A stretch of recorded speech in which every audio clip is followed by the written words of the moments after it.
Connaissance, recherche, sciences, mathématiques, théorie, physique, philosophie, conférences, archéologie, nature.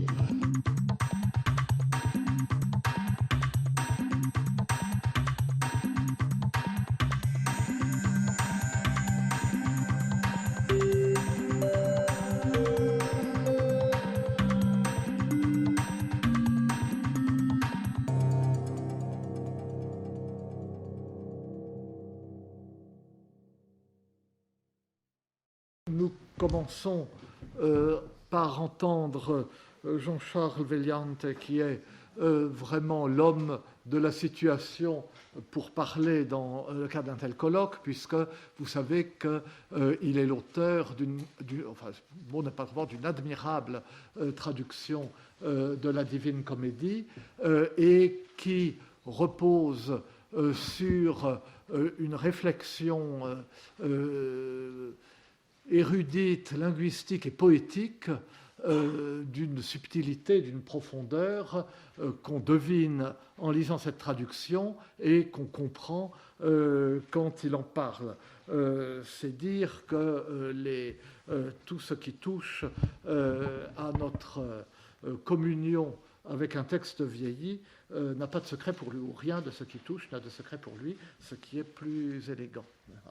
Et donc, nous allons l'entendre. Vous savez, il y a un sermon, dans ma jeunesse, là, quand j'étudiais les sermons français du Moyen-Âge, il y en a un qui commence par « Belle douce gens, tant peu de vous comme il est venu à Sainte-Église, il m'y faudra parler. Car à ceux qui ne sont pas venus, je ne pourrai parler. » Eh bien, voilà, nous sommes condamnés à cette situation, mais vraiment, elle me désole. L'amphithéâtre est plein pour m'entendre quand je dis des bêtises, et quand il y a des gens intéressants, enfin voilà. Allez. Merci.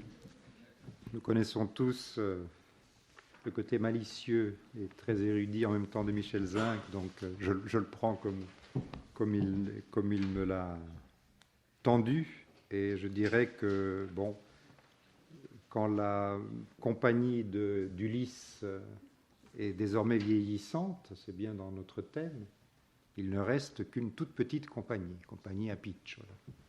Donc, voilà, c'est comme ça.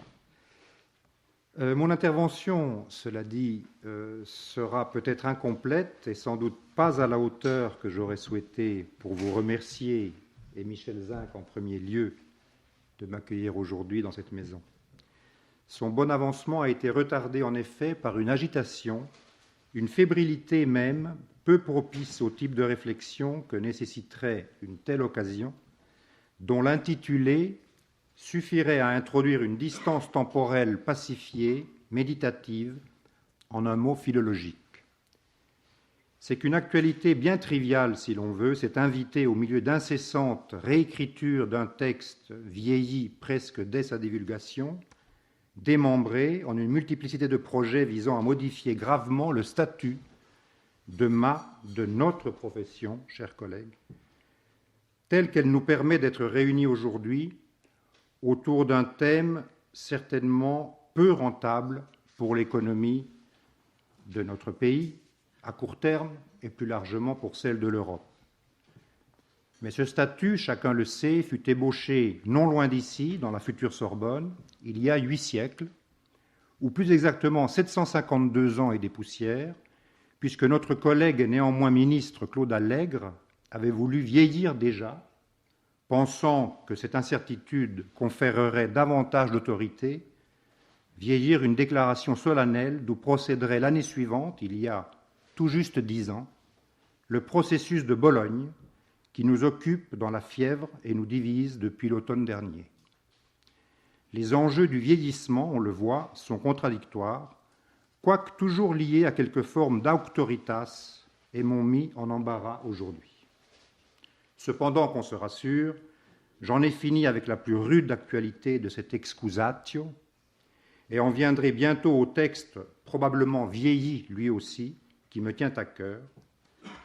Mais à partir d'ici, je dirais peut-être un « nous » plutôt qu'un « je », et c'est un « nous » qui est réellement collectif, puisque nous y avons travaillé en séminaire à ce texte. Cette Vita Nova, donc, véritable conversion de Dante Alighieri à une nouvelle vie, environ un an après la mort de son aimée Béatrice, en 1290, et en attendant son dévouement-consécration définitif, 10 ans plus tard, pour les Pâques 1300, dans la fiction en tout cas, du Purgatoire. Lorsqu'il dit enfin, lorsqu'il parvient enfin à dire d'elle ce qui jamais ne fut dit d'aucune autre. Vita Nova 31. Le titre même, Vie nouvelle, nous dit quelque chose de ce rapport qui nous occupe depuis 2 jours entre origine et vieillissement, entre remontée vers sa propre archéologie et découverte d'une archéologie inscrite dans les textes anciens. Et ce texte vieilli a été nouveau, bien sûr, à chaque fois dans sa relecture, dans sa variation, dans sa traduction, dans les œuvres dérivées, comme hier nous l'avons entendu à plusieurs reprises, par exemple à propos de Stendhal, qui à chaque fois le rajeunissent. Vous avez remarqué, bien sûr, mais c'est un truisme après ces 2 journées de travail, comment ce qualificatif de vieilli, un peu malicieux, je pense, dans le titre de ces 2 journées données par Michel Zinc, s'est plié tout à l'heure à 3 acceptions au moins dans mon exorde plus politique, que pour faire vite, je pourrais surdéterminer avec les substituts de caduc ou obsolète, ancien et vénérable, antique, enfin, voire vétuste. Or, chacune de ces acceptions, y compris la moins flatteuse, qu'un commentateur-éditeur assez connu, Jean Boccace, ne craignait pas d'appliquer aux parties didactiques des divisions dans la prose d'auto-exégèse dantesque de ce texte, allant jusqu'à les reléguer en marge, considérant que c'était une partie, disons, déjà vieillie de l'œuvre, obsolète donc, et qui pourrait s'appliquer à ce prosimétrum juvénile de Dante. La Vie nouvelle, 31 poèmes, dont 3 longs, c'est-à-dire 3 canzoni, et autant de paragraphes en prose, rédigés vraisemblablement entre la fin de 1291, dans l'enthousiasme de sa première conversion, et 1293, lorsqu'il récupère des textes poétiques déjà vieillis, entre guillemets, en particulier des sonnets de facture çà et là encore sicilienne et guitonienne, composés dès 1283, donc il y a quand même un laps de temps assez long, alors que le jeune Alighieri n'avait que 18 ans. Donc vous voyez, dès la constitution de ce prosimétrum, on a ce rapport entre le passé, le présent, la réécriture et, je dirais, la récupération, au bon sens du terme. 18 ans, cela signifie 2 fois 9 ans, bien sûr, et c'est le chiffre qui deviendra le signal de Béatrice à la seconde rencontre de 9 en 9, 9, 18, et cette jeune femme, donc du même âge que lui, dont il dira qu'elle représente en fait l'excellence de ce chiffre même. Elle est un 9. Y a-t-il un jeu de mots sous ce 9 avec nouveau, nuovo, nove? Cela reste à discuter. Je crois que ces quelques rappels suffisent à évoquer à grands traits un ouvrage composite dont certaines parties ont davantage vieilli, dans le sens commun du terme, alors que d'autres reflètent manifestement des étapes différentes de la maturation poétique de leur auteur, en attendant le grand œuvre, bien sûr. D'autres, enfin, en particulier le récit, étonnamment autobiographique et introspectif de la rencontre avec Béatrice, de la mort de celle-ci, de la véritable dépression que traverse le jeune poète, de sa décision de ne plus écrire désormais en vers, sinon pour célébrer la louange de cette dame.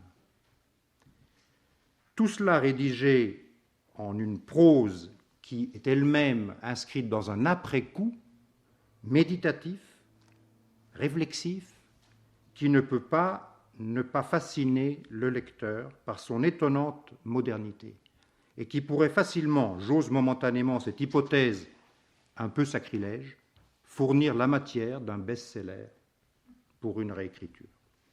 Par où nous revenons donc à ce phénomène de vieillissement-rajeunissement d'une œuvre dont on pourrait dire alors, pour le moins, qu'elle aurait bien vieilli.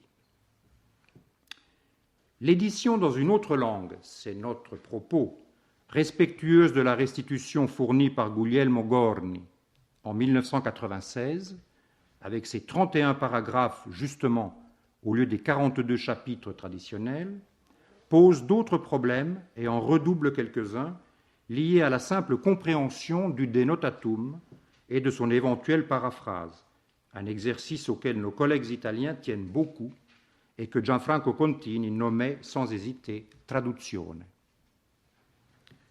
Pour donner tout de suite un exemple voyant, l'on peut se demander si l'attribut de gentile, vraisemblablement rendu par gentil dans notre langue, est davantage satisfaisant en italien d'aujourd'hui, où le mot est devenu une formule de politesse, une creuse banalité, qu'en français, où peut-être résonne encore la noblesse de gentilhomme, mais insuffisante, bien sûr, à contrebalancer la mièvrerie parfois condescendante ou grivoise du trop commun gentil, et surtout gentille.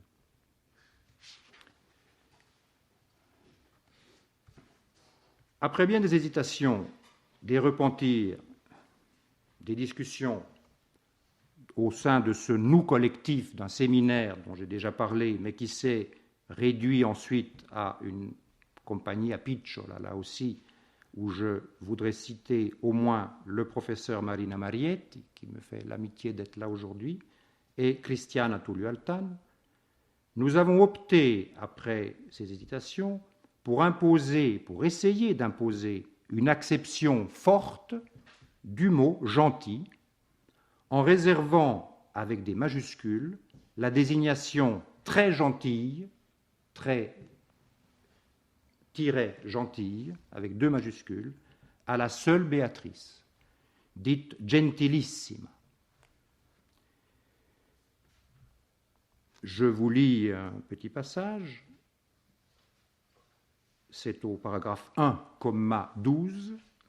Quand furent passés tant de jours que 9 années exactement s'étaient écoulées après l'apparition que j'ai décrite de cette très gentille, au dernier de ces jours, il advint que cette admirable dame m'apparut, vêtue de couleur très blanche, entre 2 gentes dames qui étaient plus âgées qu'elle.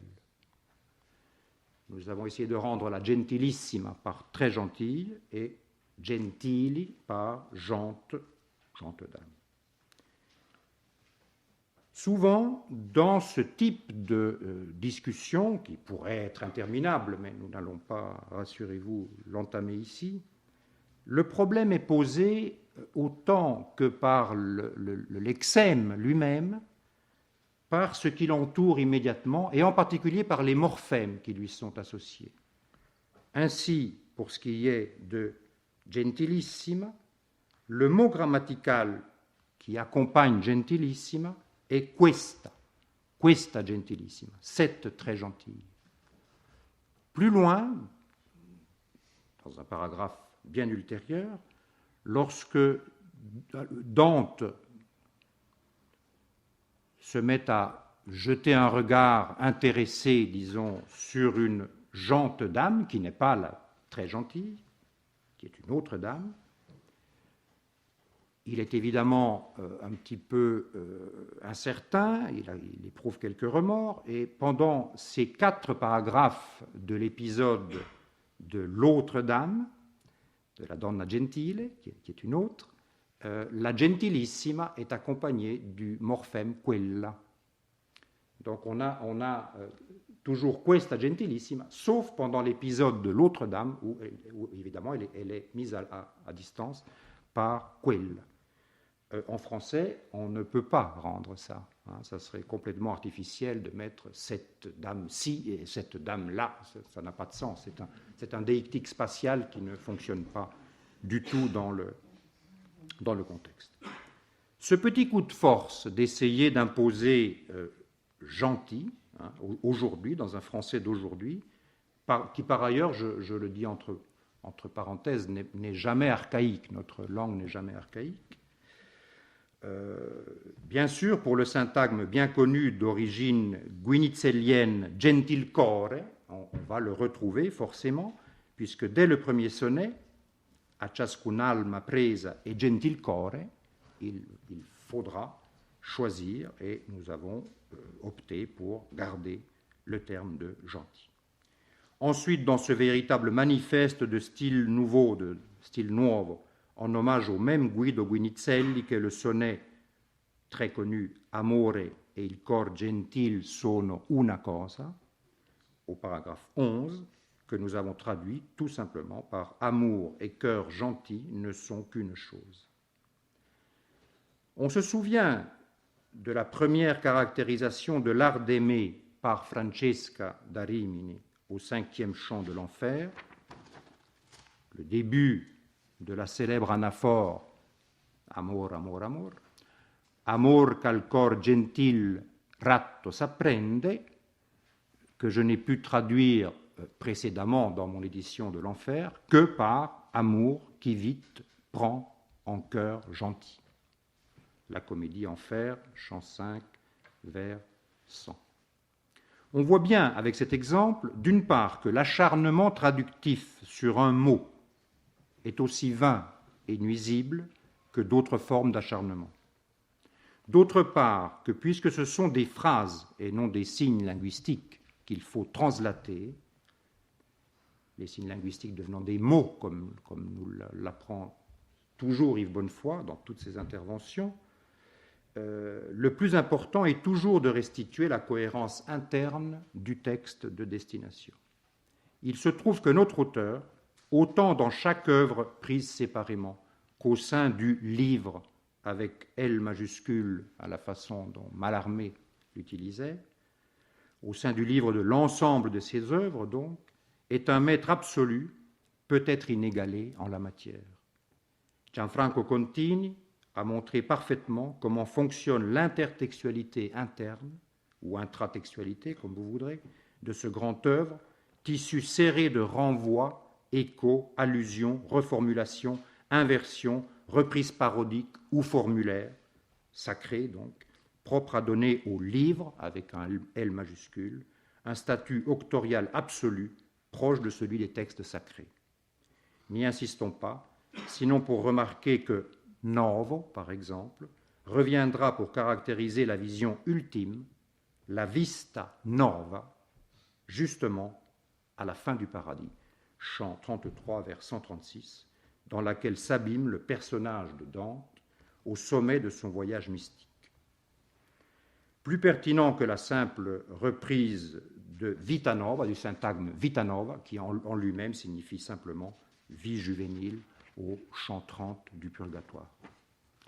Or, cette cohérence absolument extraordinaire passe certainement par la congruité sémantique d'un certain nombre de termes, comme gentile, ou, dans le même réseau lexical, donna, par rapport bien sûr à femmina.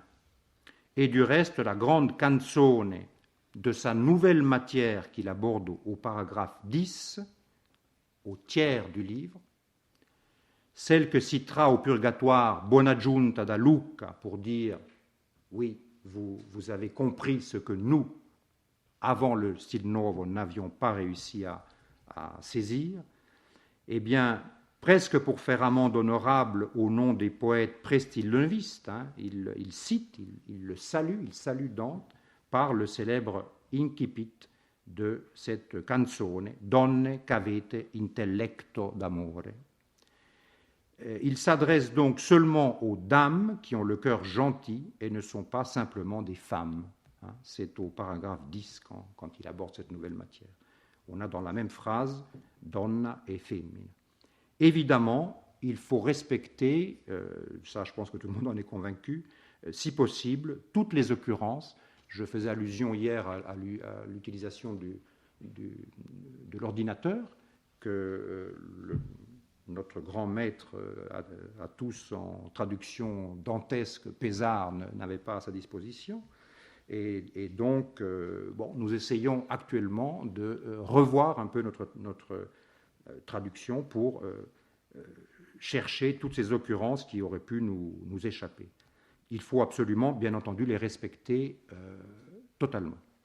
Mais elle passe surtout, je crois, et j'y reviendrai, par l'attention scrupuleuse aux liants textuels, pas tellement au lexème, encore une fois, qui relèvent, eux, d'autres niveaux, qui relèvent du niveau morphologique, du niveau syntaxique, du niveau suprasegmental, rythme, etc. Et en particulier, faire attention donc à ce qu'on appelle la grammaire textuelle générale, qui est inscrite dans la dispositio et dans la compositio de l'œuvre. Il est un autre facteur de vieillissement, pour ainsi dire objectif, qui pose des problèmes constants de choix traductif, et je donnerai des exemples dans une éventuelle version écrite, je ne vais pas vous ennuyer avec ça. C'est la patine archaïque de la langue utilisée, qui existe néanmoins.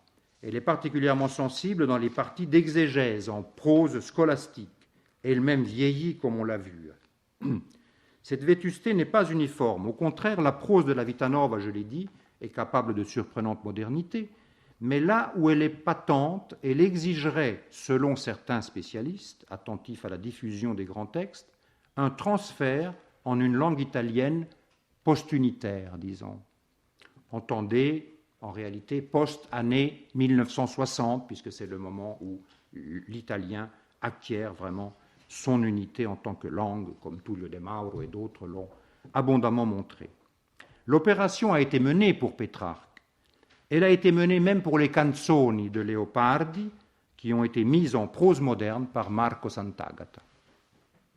Au fond, paradoxalement, je crois que la question se pose beaucoup moins lorsqu'il s'agit de traduire. C'est en effet une donnée bien connue que la langue italienne s'est moins transformée que d'autres langues européennes, au premier rang desquelles la française, à partir de sa fixation première, d'emblée écrite et littéraire, au tournant du XIVe siècle, et a fortiori dans le cas mentionné à l'instant depuis le début du XIXe siècle, pour ce qui est de Leopardi. Ce qui ne signifie pas qu'elle fût ni qu'elle soit pour nous aujourd'hui facile, mais les difficultés que pose la lecture d'un texte vieilli, ou son hyperlecture en vue de la traduction, à dire vrai, sont d'un tout autre ordre, dépassant presque toujours la complexité linguistique. Même un apax, comme sdonneare, à savoir cesser de donneare, lui-même mot assez rare pour dire fréquenter les dames et en tirer le meilleur dans la haute tradition provençale de l'ennoblissement. Eh bien, cet apax ne frôle l'intraduisible que par manque d'équivalent culturel dans notre langue actuelle, en tant qu'expression d'une mentalité et d'un imaginaire collectif qui nous ont totalement échappé. Une fois sa signification déployée, c'est-à-dire quelque chose comme quitter la compagnie ennoblissante des dames, ce qui est compliqué, c'est de la replier, cette signification, de la replier par la forme sous la surface d'un mot. C'est une citation d'Yves Bonnefoy. C'est cela qui peut s'avérer impossible. Ou exposé au risque de sortir des eaux vives de sa propre langue en puisant dans les bras morts des couches vieillies. Je pense que la traduction, nous en avons parlé hier, et Michel Zinc était d'accord avec cela. Bien sûr, il y a de bons archaïsmes, disons, un petit peu surveillés, mais la langue de la traduction ne peut être que la langue vivante dans laquelle nous nous mouvons, comme des poissons dans l'océan de la langue actuelle.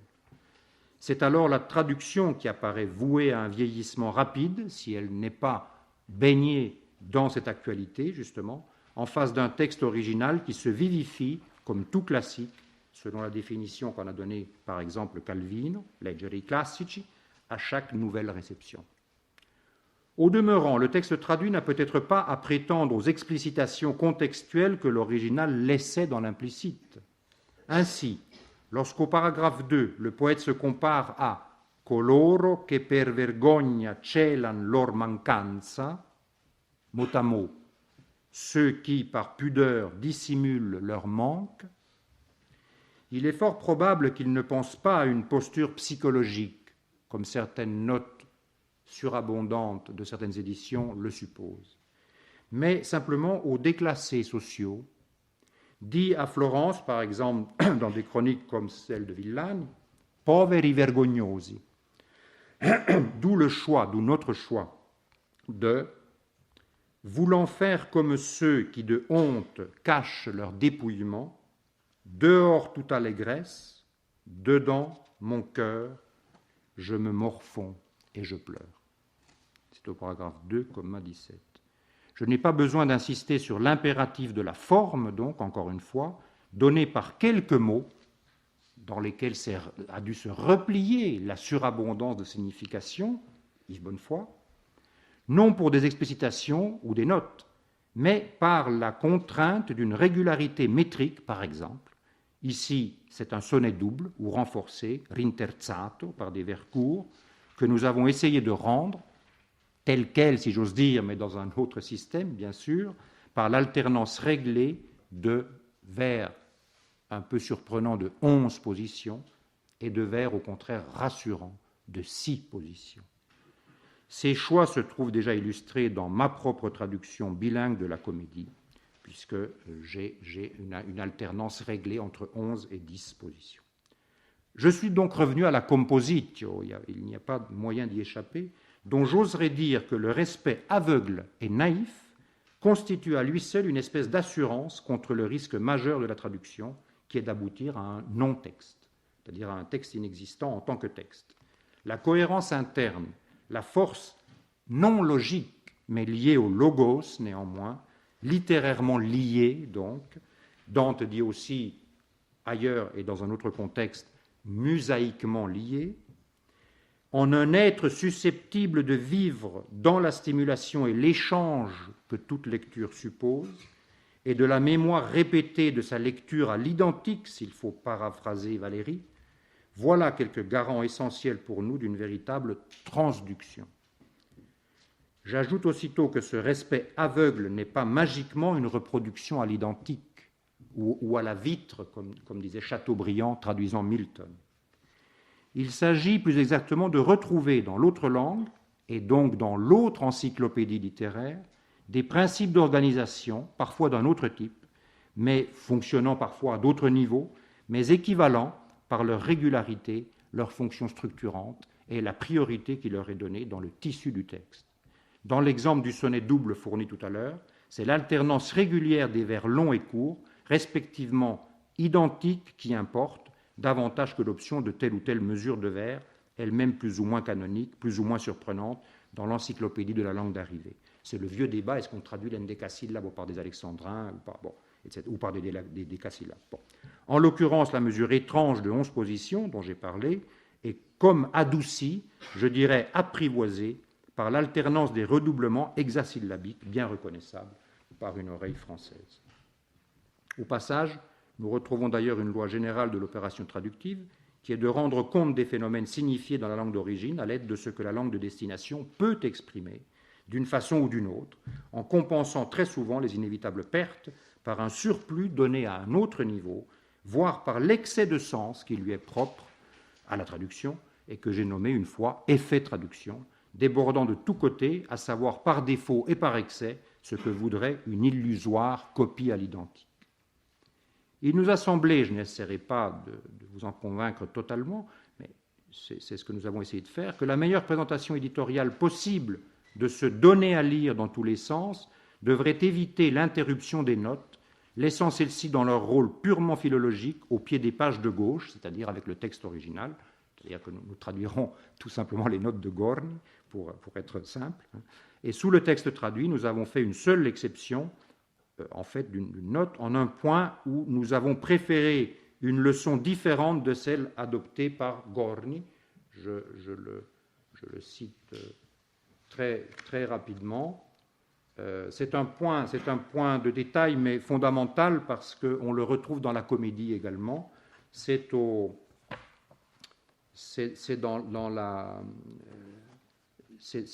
paragraphe 14. Au paragraphe 14, on a une occurrence où on ne sait pas si pour morrai va ensemble ou si c'est pour morrai.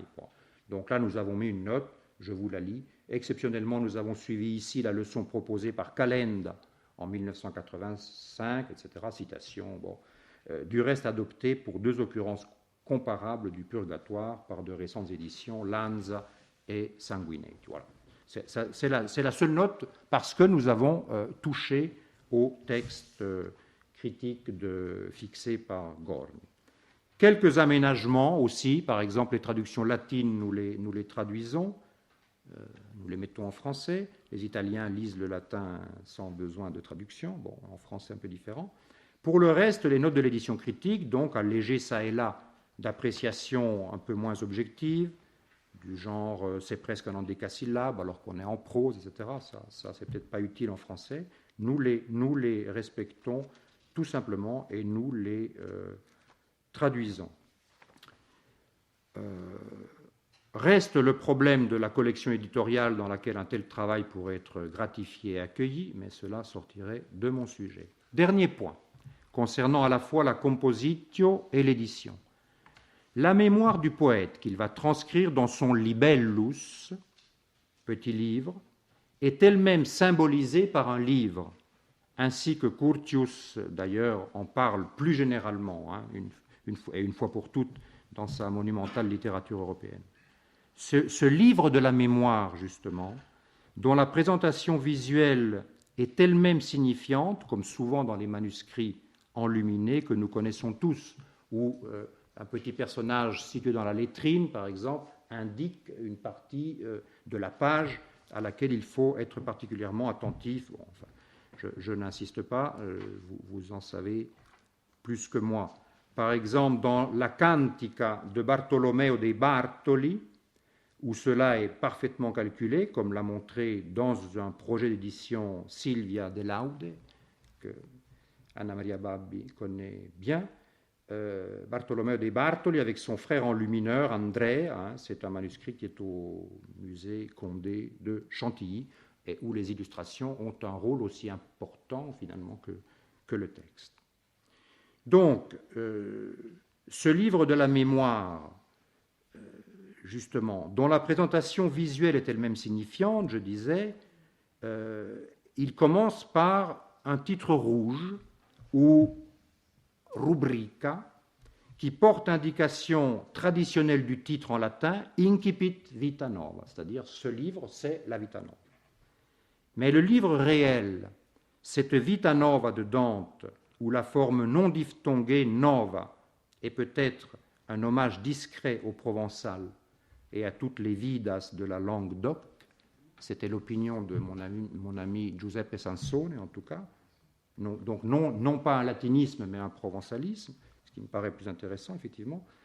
Bref, cette œuvre qui nous occupe ici commence en toscan, en vulgaire, par une grande majuscule, en principe courant sur 9 lignes, chiffre 9 bien entendu, et en principe elle est ornée plus richement encore que les autres lettrines, bien sûr, et cette lettrine liminaire gigantesque, importante, n'est autre que le I de in du commencement absolu.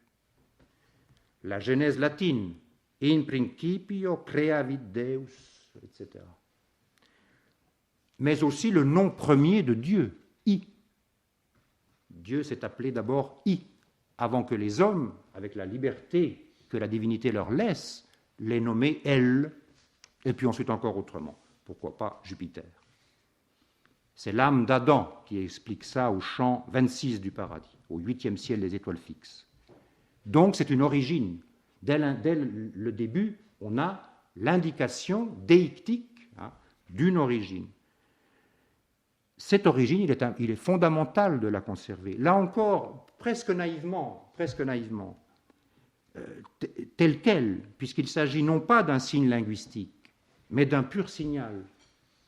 D'où, différemment de toutes les versions que nous connaissons, le i effectif de notre entrée en matière, qui est aussi entrée en vulgaire, par où, d'une certaine façon, Dante, je le dis entre parenthèses, choisit le risque du vieillissement. Le fait d'entrer en vulgaire, c'est le choix du vieillissement. Il entre en poésie, il entre dans une langue vulgaire, vieillissante, donc susceptible de vieillir, par le biais d'une prose qui n'est pas la prose de roman, des romans, justement. Nous l'avons rendu par il.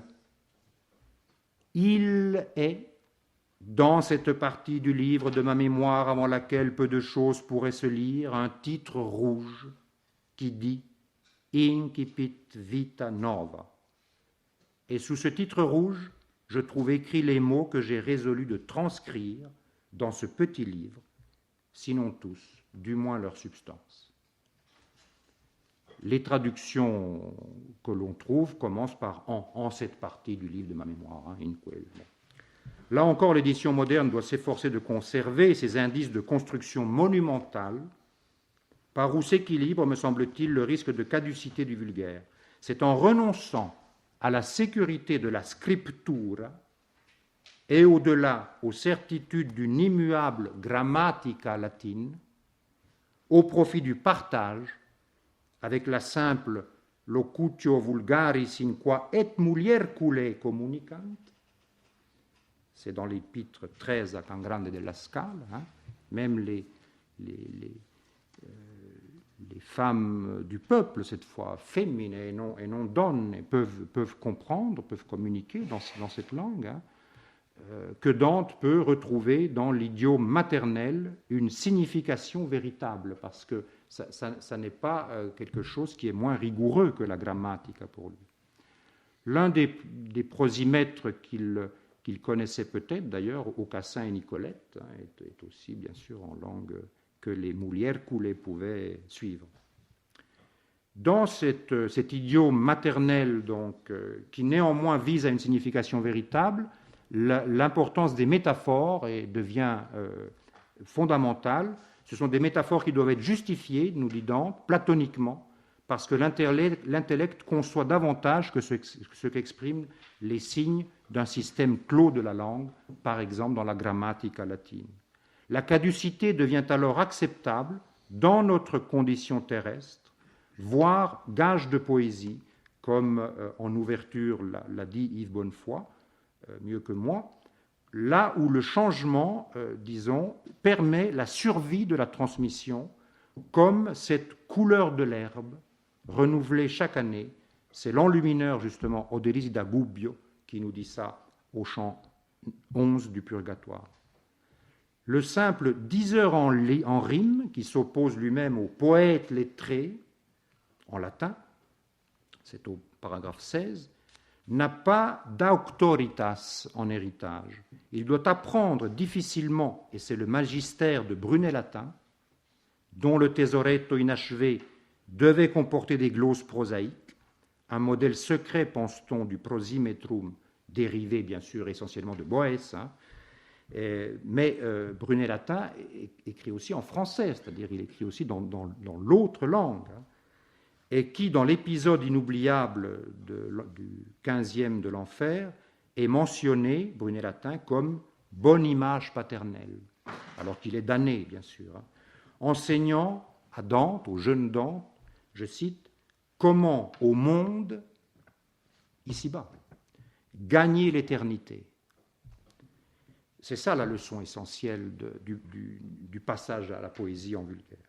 Apprendre donc à se mouvoir dans le courant bien plus périlleux de la langue de tous, magnifier et éterniser néanmoins, mais ici-bas, quagiù l'uom s'eterna, jusqu'à, en tout cas dans des cas de génie comme Dante, hein, jusqu'à nous entraîner par son fil maternel, materno subtegmine pertrait, à travers les mondes de l'au-delà. C'est un très bel hommage de quelqu'un qui écrivait en latin, justement. C'est l'humaniste latinisant Antonio Darro. C'est magnifique qu'il dise ça de quelqu'un qui écrivait en vulgaire.